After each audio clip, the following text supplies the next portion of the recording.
I'm sure you guys are looking around the internet and you're just like, ah, like I have this whole textbook. I got to know all this stuff. Anyone know how to actually study it? You know, I'm sure this is, you know, you're most likely juniors. This is maybe not your first AP test, but maybe it is. And this is a lot to cover. So we're going to cover tonight, we're going to look at periods 1 and 2. So in period 1, there's 2 key concepts. Same thing in period 2.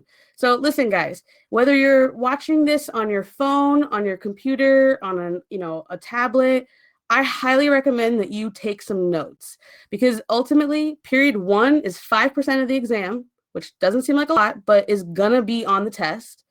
And period 2 is 10% of the exam.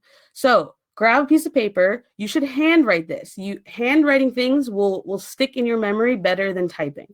So grab a piece of paper, grab a pen or a pencil. You know, you can make it pretty if you want, but don't worry about it. No one's going to see it. Take some notes on the most important things that I tell you, because after this finishes, you're going to wish you did, right? When you're sitting a few weeks from now and you're like, oh, what happened in period 1 and 2?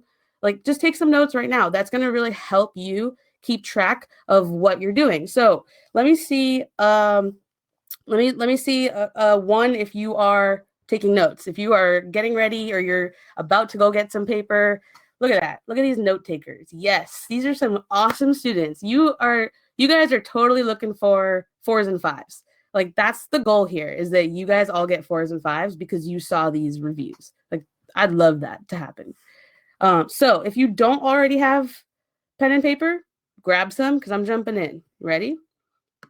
All right. So the way that I'm going to do this, so before I start, Sylvia, there are a bunch of sites like that, not exactly like AP Worldopedia, but kind of. I'll share some links later.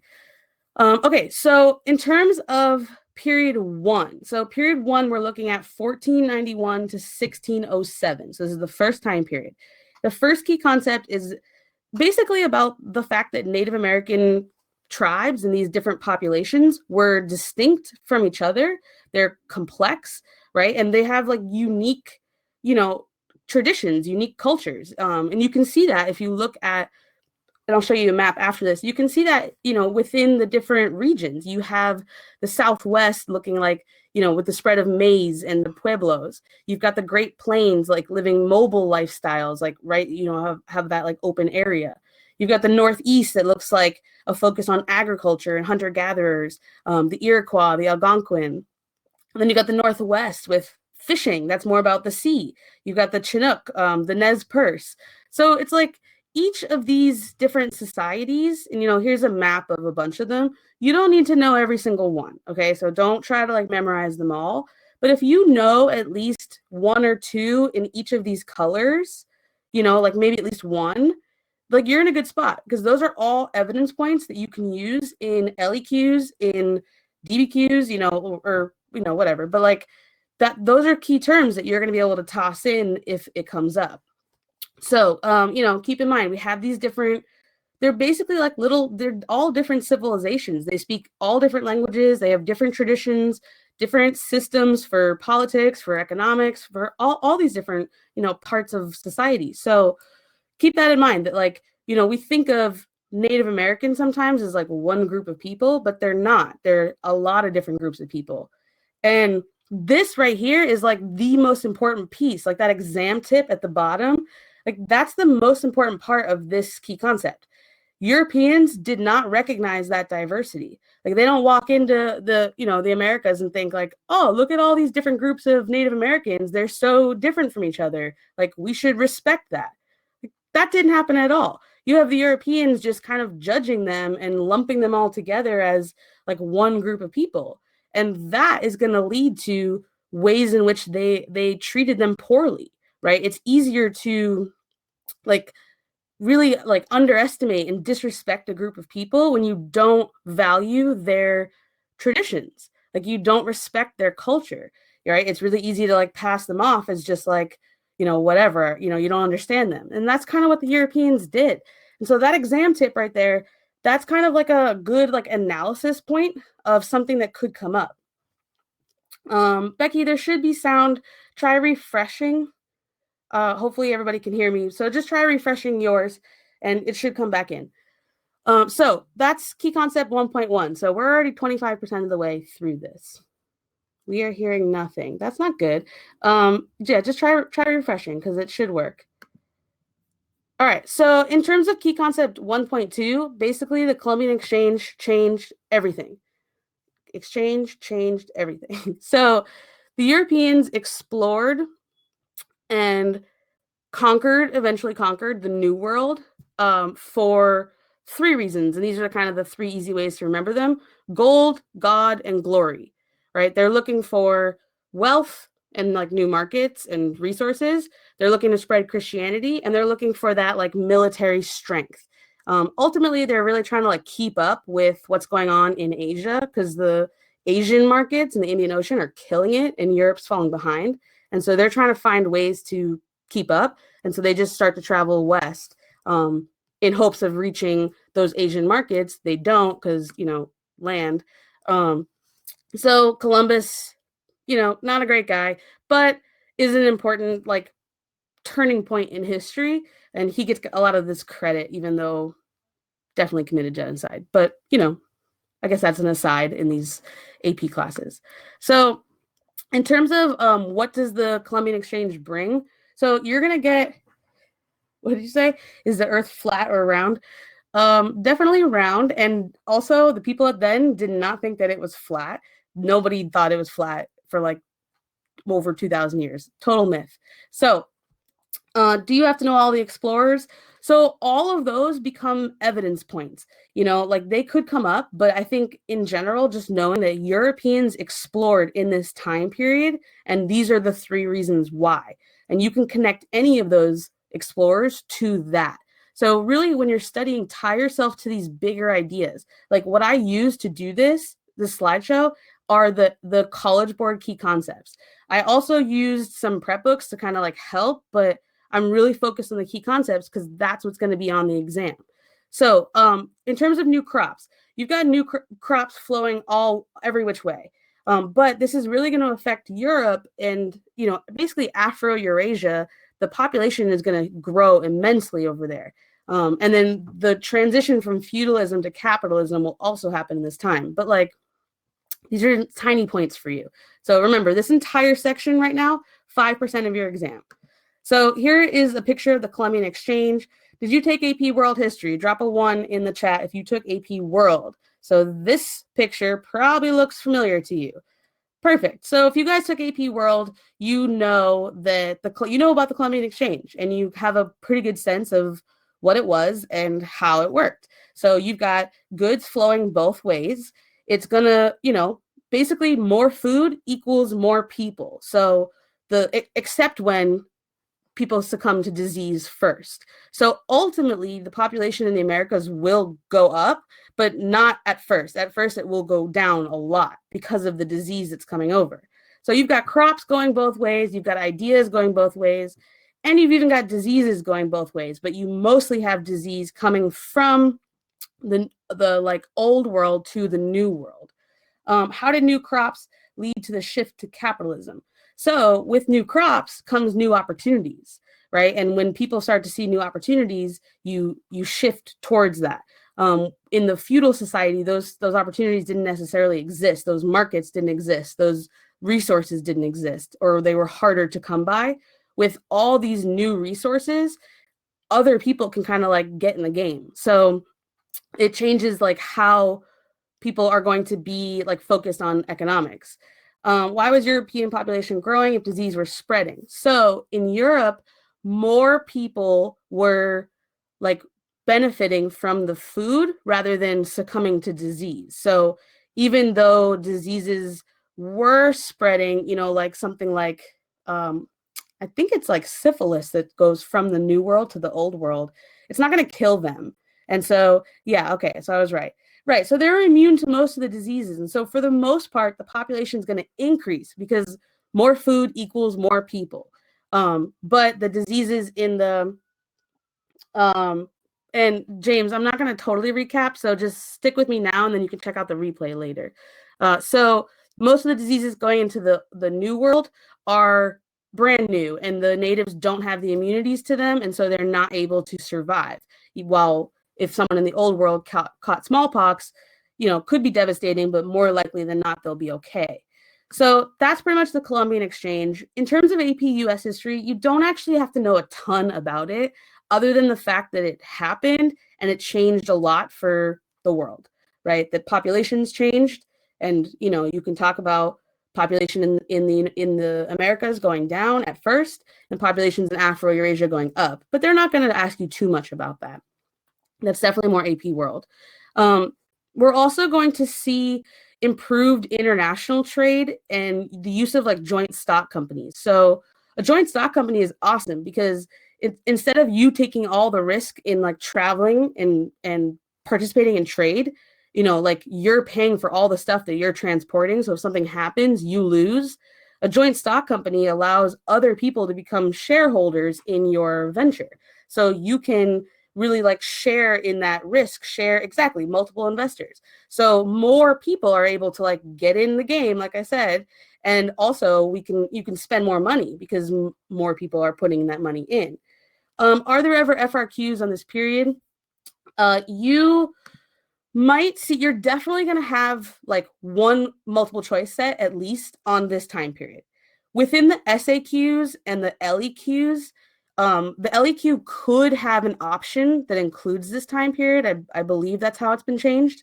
The SAQ would most likely, like the time period might extend back far enough to include it, but you're not going to get, more likely than not, an entire SAQ just on this. But these are going to definitely be multiple choice.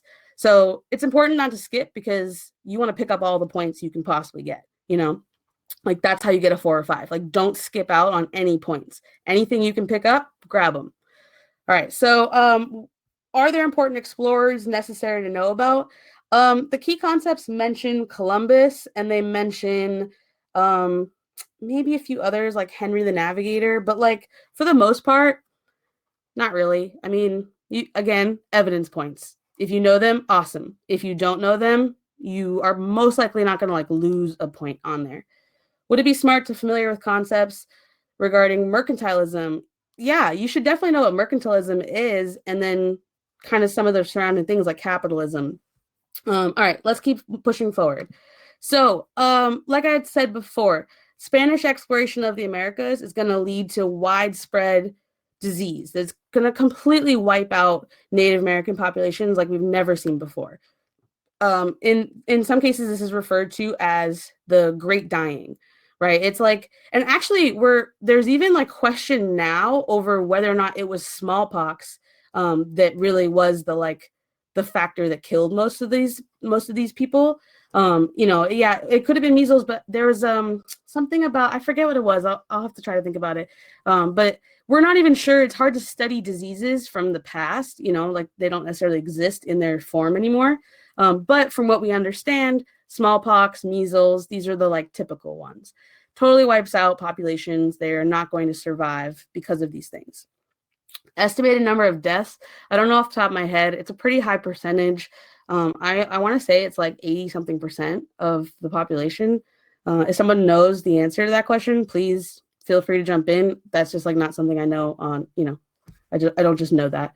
That kind of thing, if you don't know the number on the test, you can try to guess a number. And if you are wrong, they'll just ignore it. They won't like mark you down. They'll just pretend you didn't write anything. Yeah, okay, so up to 90%, that sounds about right. So you could say about that. Heart disease is the main factor for the American control of the Native Americans. I mean, I'm not sure exactly what you mean. Explain a little bit more, and I'm going to keep going, and then I'll come back to your point. So coerced labor is a big piece of this key concept. So we're going to see a couple of different examples of this, and there could totally be a question that refers to coerced labor in the Americas, like in the SAQ, for example. That would be a really good one to use because it actually extends even beyond this time period. So knowing these like systems is something that's really important for you. First is the encomienda system, which is essentially where the Spanish would use the American Indians for labor. And they were supposed to do this like in exchange for like education or religious training or language training. it's not always as like fair as that seems though, right? Like it's not necessarily going to be high quality education, and it might be really like intensive labor. So not necessarily fair, right? In terms of another one would be chattel slavery, right? So obviously at this time, like slavery is beginning in the Atlantic world, and we're going to start to see increased like racial justifications for that, like an increased like hierarchy based on race. Like we don't really see that before this time period. There are hierarchies based on gender, based on class, of course, but with race, that's sort of the like social construct that comes out of this time period. You know, we're going to see that like that pyramid of, you know, where like white people see themselves at the top, and then it's kind of the darker you get, the lower you are in their like hierarchy. And so that ends up being a part of the Castas system, which I'll show you a picture of after. So just going to look at Isaac's question. It wasn't superior weapons or strategy. It was that disease had wiped out so many. Oh yeah. Okay. So you're absolutely correct. So in terms of like why do Europeans gain control of the Americas? It's not because Europeans are more powerful or like have some kind of strategy. Like it's mostly because the Native Americans like were not able to survive the disease. You can see that in the book by Jared Diamond, which is called Guns, Germs, and Steel. You know, like that's kind of that's arguing that it's actually kind of all three things. Like they do have some weapons that are superior, like guns, and that, you know, it's hard to come up against that. But the disease is huge. Yeah, so it's an awesome book. Jared Diamond is like, you know, top notch on like the history level. Actually, I think he's an anthropologist, but his stuff comes up on the test because they make really good like secondary sources. Okay, so the American Indians did respond to these things. You know, they didn't just like sit around and like wait to be captured or anything. Like they tried to defend their sovereignty in many ways. They tried to defend their culture. They would try diplomacy. You know, there were all kinds of different treaties signed. You know, some of them are not fair at all. Most of them are not fair at all. But they're like there's an attempt to solve things peacefully. And then there's also an attempt to solve things with the military. Like it doesn't always end up being just diplomacy. And in either case, you know, it's important to know that the American Indians fought back. There were always like ways in which we can see that happening. The Spanish missions is another thing that comes up in this key concept as a system for like land encroachment, for how the Europeans can like move in on the land. And then there are encroachment just means like moving in on someone else's stuff, right? And then there's like two people that are coming up in the key concepts. They're actually named in there. So I would recommend knowing these two people. Juan de Sepulveda, he was kind of in favor of the Christianization of American Indians. So he didn't mind as much if there was kind of an exploitation, because he kind of felt like the Christianization of them was more important. And then second is Bartolome de Las Casas, and he is against the colonial abuse for American Indians, right? Like he does not want, he's like completely appalled by it and is shocked by some of the things that he sees. And so he starts to write, you know, even like back to Spain saying like, what the heck are we doing here? So those are two to know. Yeah, so Hernan Cortez is like a little bit before this, so definitely watch the replay.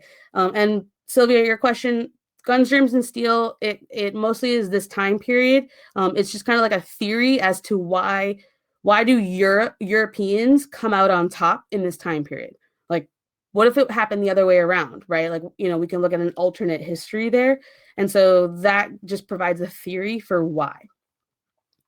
All right, so this image is kind of small, but this is what the Castas look like. And so what you can see is basically it's like the top, I forget exactly where, this one might not be all mixed up, but basically you can see every single, I'll zoom in here. Every single square in here is a different like family structure, and they're basically, you know, mixed by race. And so in some cases you have like, you know, black father, white mother, black mother, white father, mixed mother, whatever. There's all kinds of different combinations here. So in like the Spanish Americas, there was an effort to whiten the population. And this is definitely evident in South America. And the Portuguese did this as well. This is really evident in Brazil, for example. So there were a lot of intermarriages. There's an attempt, like people were absolutely trying to whiten the population. And so that was encouraged to, you know, the more that like a white and a black person would mix, that would mean like the black would kind of go away. I'm really simplifying this stuff, so like stick with me, but that is like a key point of like race in Spanish America. And in North America, it looks like completely different. It's about segregating. It's about keeping the races separate, right? There's no encouragement for mixing. It's just like, if we just stay separate, then we won't be as, like, we don't need to whiten the community. We'll just keep our white community and the black community can stay over there. So that's a big difference in like how the two regions kind of dealt with race. Did they still want them to become Christian? Yeah, I thought that, let me see.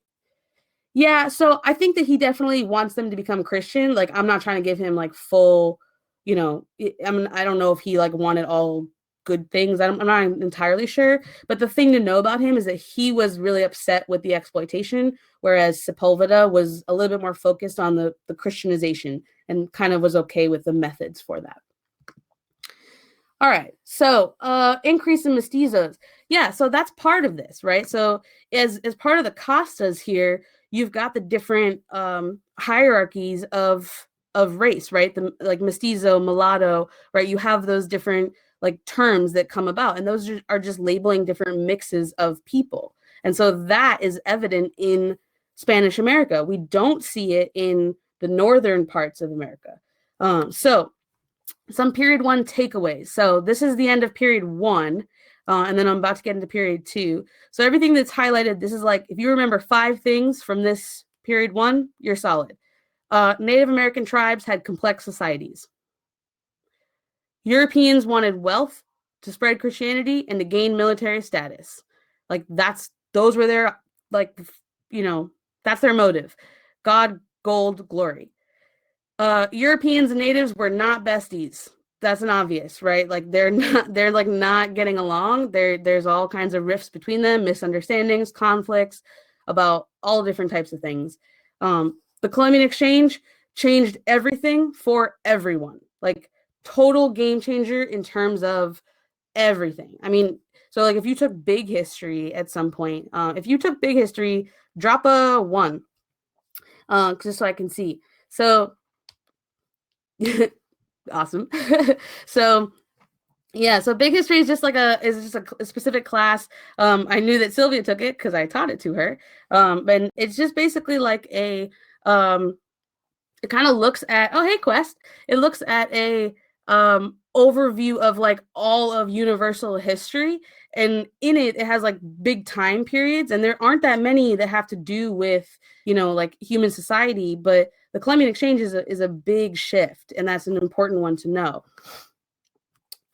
So that's, oh, sorry, I went too fast. The last one is that Europeans turned to Africa for new labor sources because the native populations decreased. So because of all that disease, like they couldn't, you know, the Native Americans weren't surviving, so they couldn't use them as labor sources anymore. They had to kind of look to new ways to get, you know, their like cheap labor.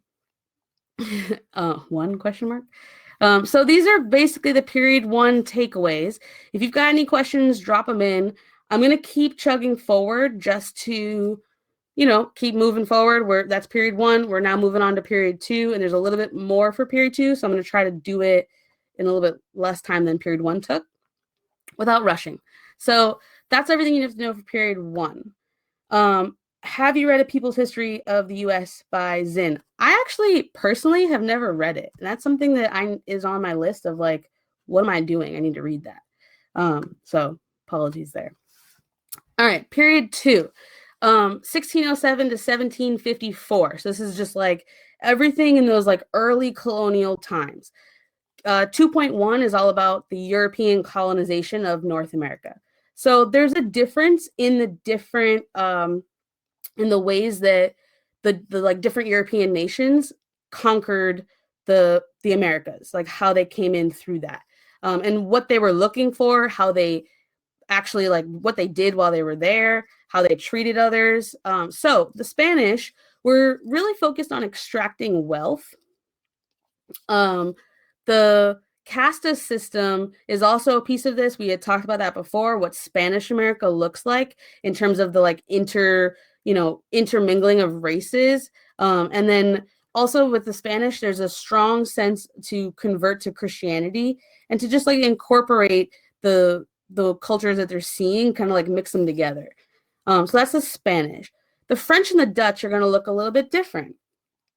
I'm gonna like look over there in a second. So if someone wants to answer his question, go for it. So the French and the Dutch looks a little bit different. Only a few Europeans from those societies come over to the French, come over to the Americas, and what they're really focused on is trade alliances and like especially the fur trade. They are definitely like involved in intermarriage and then diplomacy. And then let me just talk about synthesis really quick. Synthesis is gone as its own point, but it's still within the complexity point. So if like me personally, I love synthesis and I will rep it all day. So even though it's not its own point, I think it's an awesome way to earn the complexity point. So like you just did with the white man's burden, like you just did that, right? So like if you can do that on the LEQ, on the DBQ, you're in like an awesome spot because that's going to give you that point anyways, even though it's not its own point. Okay, so back to this. The English there's a lot more going on with them, right? And they're not necessarily a lot more going on, but you are going to be more focused on the English because this is an American history class, right? So the English, there's a lot of migrants coming for social, for economic, for religious reasons. They're specifically, taking land, they're settling, and then they're segregating. Like that is the method of like dealing with the natives. And any like African slaves that come in. The actual colonies themselves even look different regionally, and this is a big part of this key concept. This, by the way, would make for an awesome comparison SAQ to ask you some of the like similarities or differences between the colonial regions. So you have Chesapeake and North Carolina. These are like plantations. These are focused on tobacco. They've got indentured servants and then slaves, right? They have those two things because the plantations require a lot of labor. So those two labor systems are going to connect with that. Oh look, you know what? Tom Richey is here. Check this out. Tom Richey is now the presenter. Tom, can you hear me?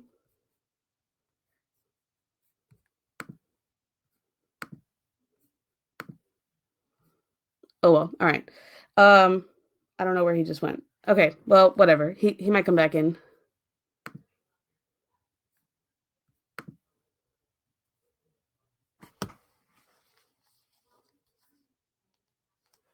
Is he presenting right now?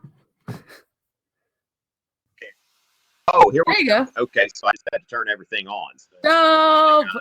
looks like, okay, so this thing awesome. handles multiple presenters. All right, thanks for having me on, Amanda. For sure. Do you want to talk about comparing the colonies, the early colonies? I was just talking about the and I've actually got a video series about this if anybody wants to take a look at it along with a graphic organizer.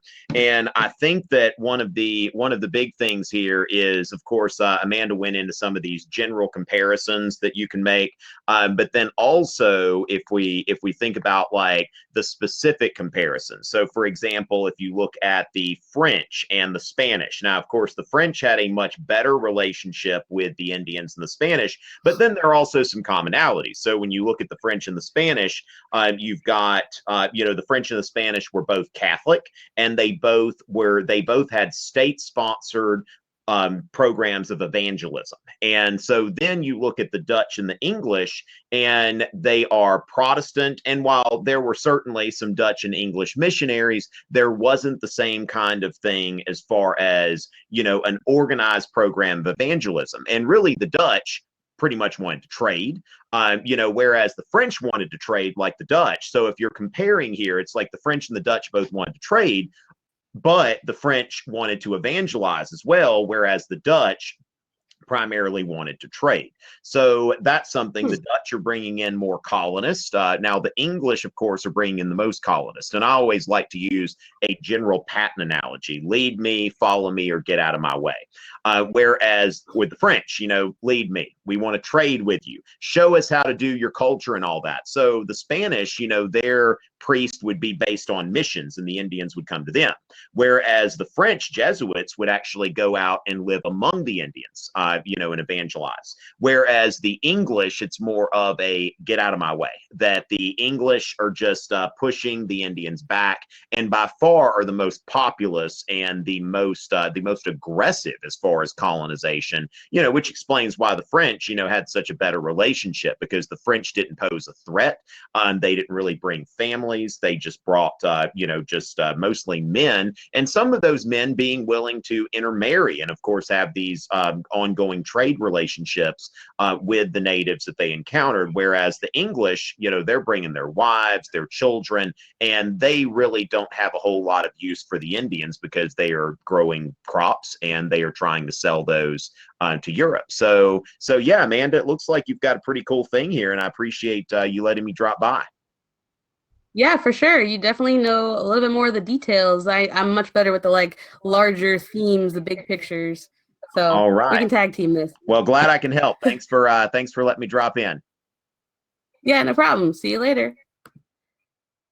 All right, that was super fun. So, getting into a little bit more about the actual colonies, we've got, the Chesapeake, where I was, the Chesapeake and the North Carolina is really focused on plantations, indentured servants, and slaves. New England is going to look more like with Puritans, small towns, family farms, a mixed economy. Then the middle colonies is more focused on exporting cereal crops, really attracting diverse European groups, and then of course the Quakers are there as well. In the South, that's where we've got the plantation economies that are really dependent on slave labor. Really dependent on slave labor, and because, like I said, those large plantations. But in general, the colonies were starting to create self-governing institutions because of salutary neglect, which of course will come up later. Yeah, Sylvia, thanks for pointing that out. I personally prefer to refer to Native Americans as Native Americans. I'm gonna go with it was a slip up. So Native Americans. Here's a map for you to show this is a really simplified map of just in general where people were. So you've got, in the red, that's where Britain is. In the blue is where France is. This map doesn't even have the Dutch on it, so it's really simplified. The yellow is where Spain is at this point. So, and then the green is unexplored. Obviously this is kind of a Eurocentric map because unexplored kind of makes it seem like no one's there. So I don't know. What did the South grow at this time? Tobacco would be a big thing. Yep, tobacco. Cotton comes later. Thank you so much, Mrs. Shauna Live, for answering the questions. I really appreciate it. So I can do this, and then if you can answer some of the questions, that would be super helpful. Thank you.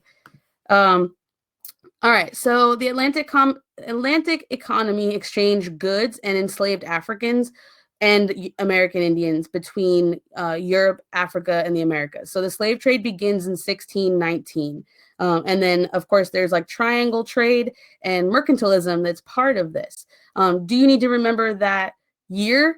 Not necessarily. It's an evidence point if you know it. So that's cool.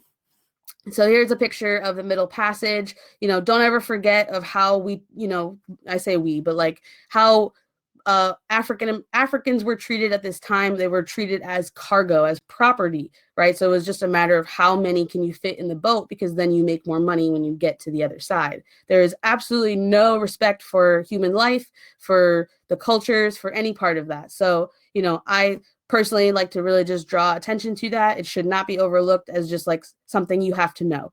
Exactly. Human capital. This is one of the worst things that have happened in human history. Obviously we can debate the list of that, but don't overlook this. It's just a term that you should know. This is pretty terrible. So some of the early conflicts that were happening in the colonies, they were there's different ones. So you have exactly, Bacon Rebellion is going to come up here. You've got the French, the Dutch, the British, and the Spanish, aligning with and arming American Indian groups. Like some of those back and forths are happening. And the American Indian groups are seeking out alliances with Europeans against other tribes, right? Like it's not like all Native Americans were friends, right? They're kind of fighting each other too.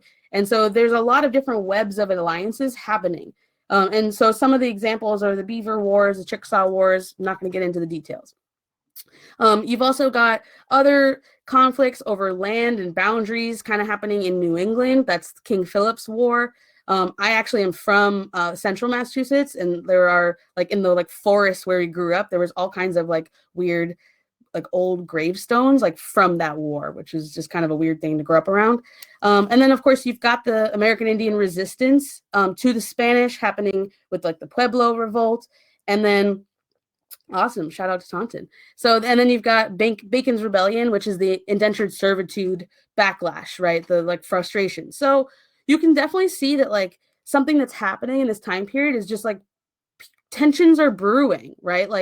It's not everything is good, right? People are fighting each other for different reasons, and everyone's kind of in conflict with each other. There's class conflict, there's race conflict, there's ethnic conflicts. There's all kinds of conflicts happening.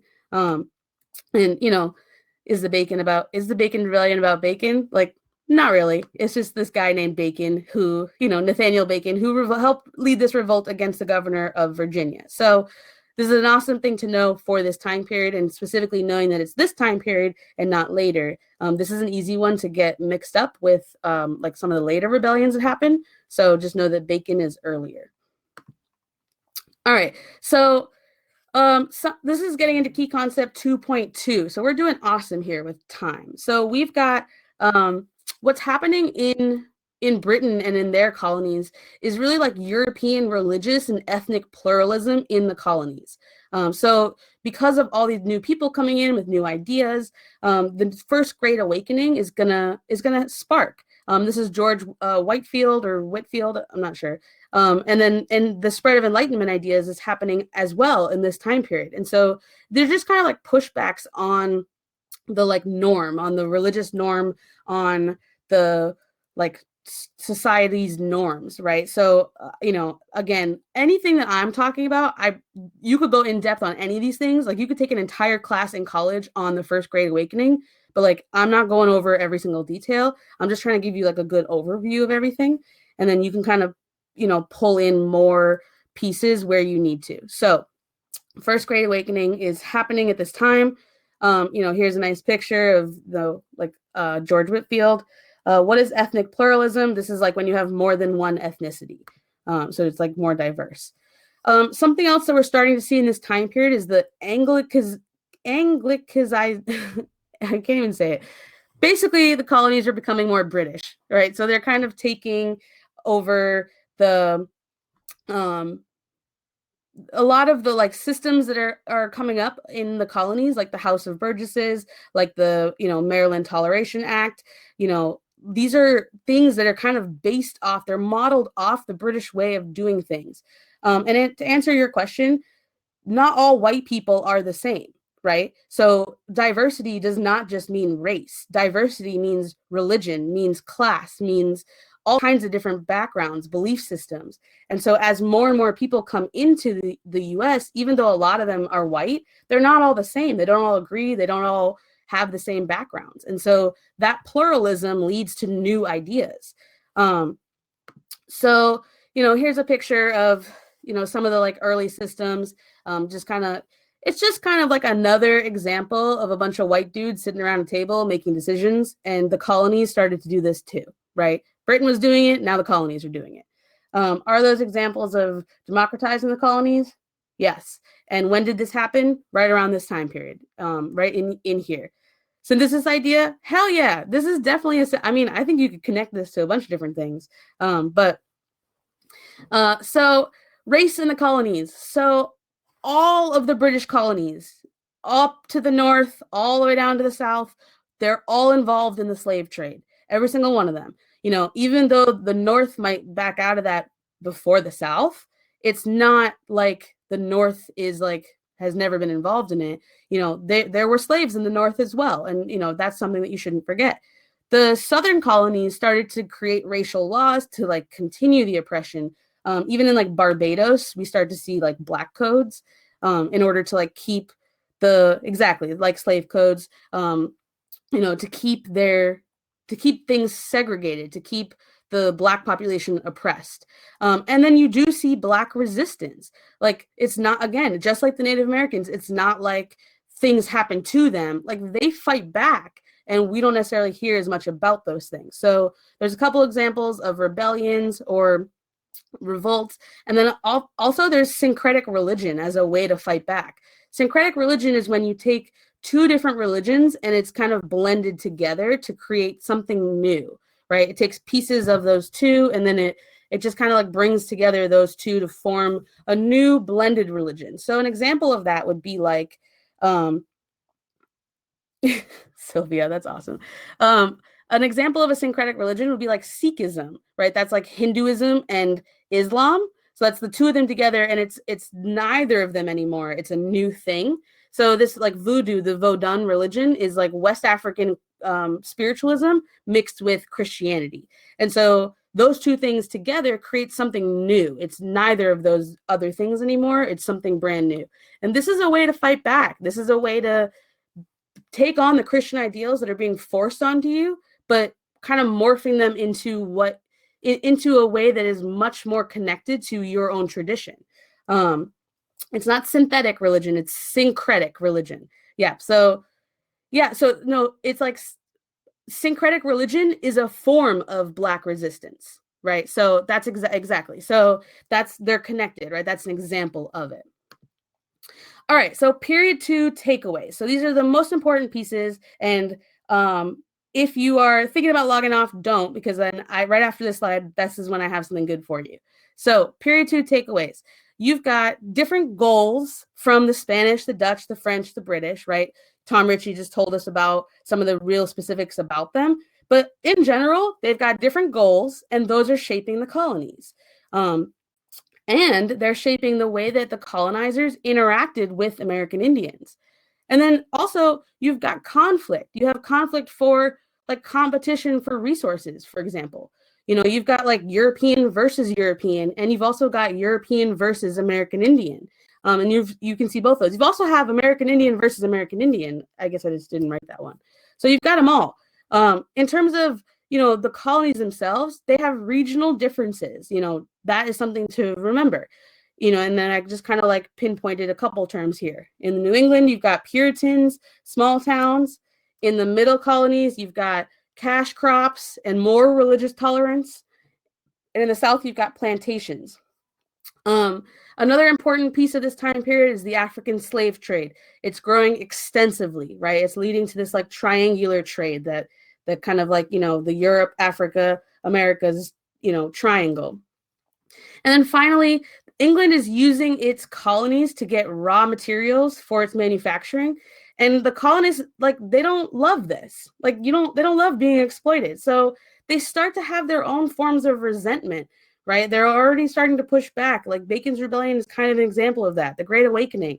It's ways in which the colonies are starting to create a distinct American culture, right? Things that are not British, that are American. And that is, just like Black resistance can be cultural, so can American resistance, right? They're not like shooting at the British right now, but they are finding ways to fight back culturally. And that's kind of, you're seeing that a little bit in the Great Awakening.